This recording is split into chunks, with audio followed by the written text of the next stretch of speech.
Well, you mentioned AUKUS. The UK Prime Minister Keir Starmer emerged from his meeting at the G7 with Donald Trump sounding pretty confident about the future of the AUKUS pact after the US does conduct that review of the agreement. Did that bring you much comfort, or do you think we should be bracing for some serious changes to the agreement? No, it confirmed that the Brits are all in. They're very much in the wagon on this, so it was good that Keir Starmer got that. And we can see from the money that the Brits are putting aside for submarines that they're serious. But we need the Americans to complete the review, to reaffirm their support for AUKUS, and then we can get on with it. A meeting with Donald Trump, as we all know, and as several world leaders have found out, the hard way doesn't come without risks. How should Anthony Albanese approach that in-person meeting, do you think, with President Trump next week, if he can pull it off? I think Anthony has just got to be himself.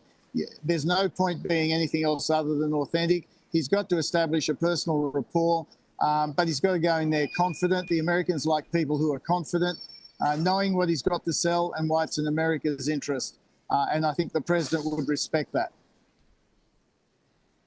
How crucial do you think it may be for the Prime Minister to have some flexibility when it comes to Australia's defence budget?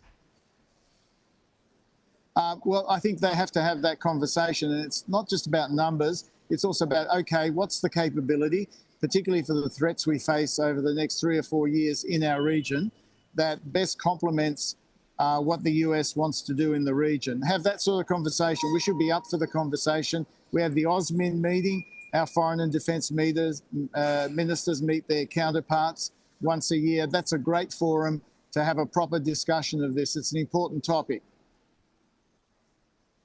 It certainly is. Arthur Sinodinos, just before we let you go, how would you characterise the state of affairs at the moment? We've been reporting on these missile strikes that are continuing between Iran and Israel. Obviously, quite a few options now on the table for the US president as to how much more the US does to be involved.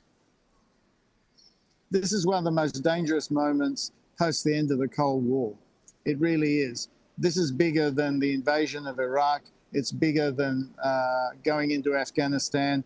The reality is that this is existential for Israel, as they see it, and it's existential for the regime in Tehran. And so the president's decisions over the next few hours could be extremely significant in a historic sense. Certainly could be, yes. There's a way to run. Arthur Sinodinos, always appreciate you sharing your time and insights with us. Thanks so much. Good to see you.